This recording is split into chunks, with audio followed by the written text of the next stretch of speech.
ایک اور بات یاد آ گئی اور اچھے موقع پر یاد آ گئی، یاد کیا آ گئی، اللہ تعالیٰ یاد دلاتے ہیں تاکہ سننے والوں کا فائدہ ہو جائے۔ اس ہفتے کئی لوگوں نے موبائل پر ایک بات پوچھی، آج کل مردوں کو کپڑا خریدنا تو آتا نہیں، اس لیے اگر خواتین کپڑا خریدنے کے لیے پردے کے ساتھ بازار چلی جائے اور وہاں ایک طرف ہی باپردہ بیٹھی رہے یا گاڑی سے ہی نہ نکلے، اس کے اندر ہی بیٹھی رہے اور وہیں بیٹے بیٹے دکان سے کپڑے لا لا کر انہیں دکھا دیے جائیں اور وہ خرید لے، تو یہ جائز ہے یا نہیں؟ اس لیے کہ اگر مرد خرید کر لاتے ہیں تو کپڑا بالکل بیکار ہوتا ہے اور بہت مہنگا بھی، وہ پیسہ ضائع کر کے آ جاتے ہیں، اس کو کسی چیز کا تجربہ نہیں، کچھ خریدنا نہیں آتا۔ 2-3 روز قبل جوتے کے بارے میں بھی پوچھا گیا کہ کسی عورت کو جوتا خریدنا ہو تو کیا کرے؟ جوتوں کی دکان پر جائے بغیر چارہ نہیں۔ اگر دیکھے مطلب اگر گھر بیٹے جوتا منگوا لے تو ایک تو وہ پاؤں سے چھوٹا بڑا ہو سکتا ہے، اسے تبدیل کروانے کے لیے بار بار دکان کے چکر لگانے پڑیں گے، دوسرے یہ کہ اگر پورے ناپ کا ہو تو پسند ناپسند کا مسئلہ باقی رہتا ہے۔ اس لیے اگر پردے میں عورت بازار چلی جائے اور پورے ناپ اور اپنی پسند کا جوتا خرید لائے تو کیا یہ درست ہے؟ اس کا جواب اچھی طرح سمجھ لے، دیندار لوگوں کے ذہنوں میں یہ سوال آتے ہوں گے۔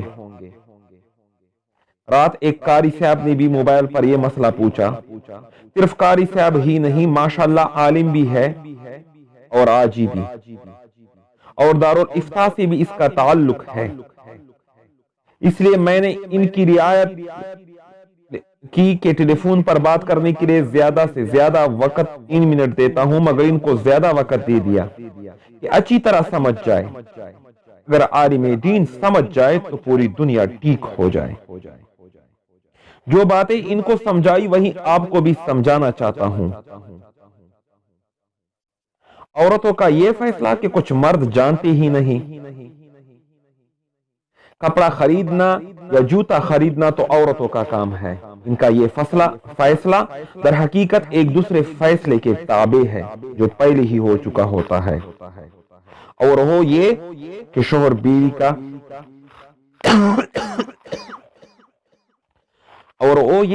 بیوی کا اس پر اتفاق اور اجماع ہوتا ہے، شوہر بے وقوف ہے اور بیوی عقل مند۔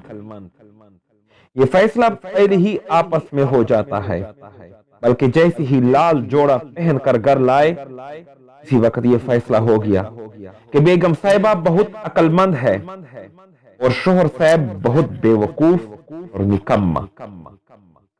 اس نسبت سے میں نے ان کو خطاب یہ دیا ہے کہ وہ سلطانہ ہے اور اے الو۔ پہلے دن سے ہی یہ فیصلہ ہو جاتا ہے اور دونوں اس فیصلے کو تسلیم کر لیتے ہیں کہ بیگم صاحبہ سلطانہ ہے اور یہ الو، انہیں کچھ معلوم نہیں، کسی چیز کا تجربہ نہیں، بازار جا کر پیسے ضائع کر کے آ جاتے ہیں۔ لہذا پہلی بات یہ کہ یہ اجماعی فیصلہ جو دماغوں میں راسخ ہو چکا ہے اسے بدلیں، آپ کا یہ فیصلہ بالکل غلط ہے، استغفر اللہ، اور ایسی سوچ فطرت کے بھی خلاف ہے۔ اللہ تبارک و تعالی کا فیصلہ تو یہ ہے، مرد عورتوں پر حاکم ہے، ان کی عقل اور قوت فیصلہ عورتوں سے زیادہ ہے، مگر آپ کے دماغ پر عورت سوار ہے، آپ زن مرید بن چکے ہیں، اپنے پہلے سے یہ فیصلہ کر رکھا ہے کہ عورت کی عقل زیادہ ہے، یہ بات دماغ سے نکال دیں۔ آپ بازار جا کر خریداری کر کے دیکھیں، آہستہ آہستہ آپ کو پتہ چل جائے گا شوہر صاحب میں عقل و شعور عورت سے زیادہ ہے، مگر آپ کے لیے تیار تو ہو۔ بیگم نے تو یہ سبق پڑھا رکھا ہے اور ذہن میں بٹھا دیا ہے کہ آپ میں خریداری کا شعور نہیں، یہ کام ہم ہی کر سکتے ہیں تاکہ بازار میں ہماری نمود و نمائش بھی ہو سکے आवारा गर्दी भी हो सके, दुकानदार से गपशप भी लगा सके और कुछ खरीद कर भी लाए। ये गलत बात जहन से निकाल दे, ये कई खराबियों की जड़ है। जैसा कैसा कपड़ा आप खरीद कर बेगम के हवाले कर दे, अगर इसने कबूल कर लिया तो ठीक, वरना इसके सामने जला दे और ये कहे ये तो गया, अब दूसरा नहीं आएगा। ये बेगमात के दिमाग दुरुस्त करने का बहुत मुजर्रब नुस्खा है।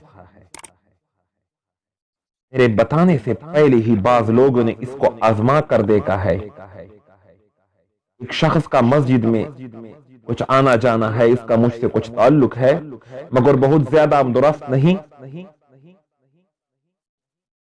उन्होंने मुझे फोन पर बताया कि मैंने कपड़ा बाजार से खरीद कर बेगम साहिबा के सामने रखा। तो कहती है कि आप कैसा कपड़ा लाए हैं, ये तो ठीक नहीं। मैंने इसके सामने रखकर जला दिया। वाह! और ये भी बता दिया कि खबरदार, अब दूसरा कपड़ा भी नहीं आएगा। इस नुस्खे पर कोई एक बार अमल करे तो इंशाअल्लाह ताला सब बेगमात के दिमाग सही हो जाएंगे। इनकी दिमाग तो खुद खराब किए हैं हमने, इसके सामने उल्लू बनकर बैठे हैं। जैसे हम लोगों को दुनिया की वाहिद औरत जो है वो अमी मिले, इसके बाद औरत जात खत्म हो गई है और हम तनी दुनिया के कैसे खुशकिस्मत और कैसे इंसान।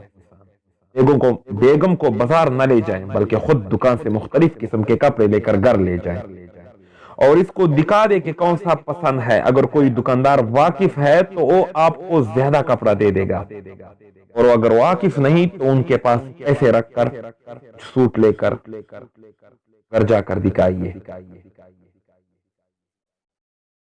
अगर इसमें भी आप लोगों को चक्कर काटने पड़ेंगे, बेगम साहिबा आपको इतने चक्कर दिलवाएगी कि कोलों के बेल से भी ज्यादा आपको गन चक्कर बना देगी। 2-3 किस्म का कपड़ा ले जाकर आपने दिखाया, मगर वो कहेगी ये नहीं चाहिए, बल्कि इसका तो फूल ऐसा होना चाहिए और रंग भी ऐसा ऐसा चाहिए, कपड़े की जमीन ऐसी होनी चाहिए, ये फूल जरा सा बड़ा हो गया है, फिर जाओ और छोटे फूल वाला लाओ, फिर जाओ। एक कपड़ा खरीदने के लिए 20 चक्कर लगवाएगी। ये तो मैंने बता दिया कि बेगमात को बाजार ले जाने की बजाय ये भी एक तरीका हो सकता है, मगर ये सही नहीं है। घरों में कपड़े ला कर दिखा कर दिन भर चक्कर काटते रहे, एक दुकान की तरफ, दूसरा घर की तरफ, फिर दुकान की तरफ, फिर घर की तरफ, बस सारा दिन इन्हीं चक्रों में रह जाए। ये तरीका भी सही नहीं। ही तरीका वही है जो पहले बता चुका हूं। एक तरीका और है, वो भी सुन लीजिए। जब से हमने होश संभाला है अपने खानदान में, बल्कि सब नेक घरानों में ये तरीका देखते आ रहे हैं, बल्कि अमूमन सब मुसलमानों का यही तरीका हुआ करता था। नेक घरानों की क्या खसूसियत, आम घरानों में भी जो ज्यादा मुत्तकी पारसा नहीं थे, औरतों के कपड़े वगैरह खरीदने का बचपन से यही दस्तूर देखते आए हैं। इसके खिलाफ करते बहुत कम देखा या सुना। जो लोग इसके खिलाफ करते और औरतों को बाजार ले जाते थे, इनके मुतालिक आम तासुर यही था कि ये तो बड़े दयूस, बेदीन और बदमाश और बेहया किस्म के लोग हैं। सब लोग इनको बुरी निगाह से देखते थे। देखो ये कैसे आवारा लोग हैं, औरतों को बाजार में लिए फिरते हैं।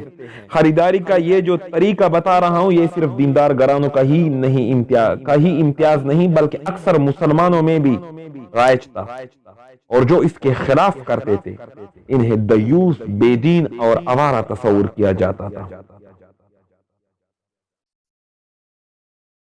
क्योंकि हम सब आजकल इस बीमारी में इब्तिला हो चुके हैं। सुनिए वो तरीका, बीवी कपड़े में के बारे में 6 बातें बता देगा। एक कपड़े की किस्म के बारे में बता देगा कि मुझे लोन या कॉटन का कपड़ा लाकर बीच। दूसरा, रंग के बारे में बता देगा फला फला रंग लाओ। तीसरा, फूल के बारे में बता देगा कि फूलदार हो, छोटा हो, बड़ा हो, सादा हो। चौथा, फूल का रंग बता देगा। पांचवा कपड़े की जमीन का रंग कैसा हो ये बताएगा। छठा फूल के साइज बताएगा। सातवां कपड़े के नाप मीटर बताएगा। जब वो ये सब बातें बता दे तो आप बाजार जाकर देखें इस किस्म का कपड़ा अगर मिल गया ला कर दे दीजिए, और इन्हें मिला और नहीं मिला तो बता दीजिए कि बेगम साहिबा, सुल्ताना साहिबा, आप जैसे आपने फरमाइश की थी वो तो पूरी नहीं हो सकी। हाँ, इससे मिलता जुलता एक कपड़ा मिल गया है, इसकी कजन लाया हूं, एक बार लीजिए। अगर सुल्ताना साहिबा राजी हो गई तो ठीक, और अगर दोबारा कहा कि नहीं ये तो पसंद नहीं तो कह दीजिए बस यही कपड़ा था जो तुम्हें दिखा दिया, और है ही नहीं। अगर ये पसंद नहीं आता तो इससे अच्छे कपड़े की उम्मीद छोड़ दो। हाँ, मामूली लट्ठा ला कर दे देंगे, ओ पहन कर लो, कोई बात नहीं। जूती की खरीदारी का मसला भी तो बहुत ही आसान है। जूतों के नंबर तो चले हुए हैं, यानी जूतों के पैमाइश, जूतों से नंबरों की पैमाइश का पता चल जाता है। मुख्तलिफ कंपनियों के नंबरों में भी जो फर्क है वो भी लोगों को मालूम है कि फलां कंपनी का नंबर कुछ बड़ा होता है, फलां का कुछ छोटा। बस जूते का नंबर मालूम कर ले और कुछ नमूना भी। घर में किस नंबर का जूता इस्तेमाल होता है वो तो मालूम ही होता है। मजीद एहतियातन पूछ भी ले कि किसी धागे से जूते का नाप ले। धागा बाजार ले जाएं, दुकानदार से कहें कि फलां कंपनी का फलां नंबर का और ऐसे ऐसे नमूने का जूता चाहिए, निकलवा कर देख ले। इसके तल्ले से भी धागे से नाप ले। साथ दुकानदार से ये भी कह दे अगर जरा छोटा बड़ा हो तो फिर आकर तब्दील करवा लेंगे। बदलने पर दुकानदार राजी हो जाते हैं, बल्कि कुछ ताल्लुक हो तो वापस करने पर भी राजी हो जाते हैं, वरना बदलने पर तो सब ही राजी हो जाते हैं।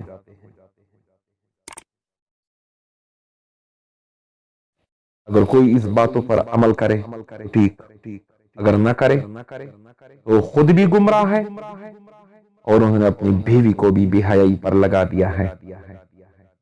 बाजार जाना ये औरत का बेहयाई में पहला कदम है। ये आपके हाथ से निकल गई,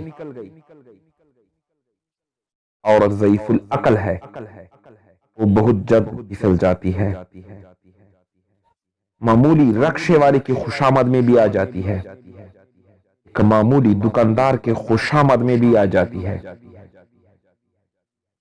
और यूं आपके घर में एक जिंदा लाश बनकर किसी और के इश्क में गिरफ्तार हो जाती है।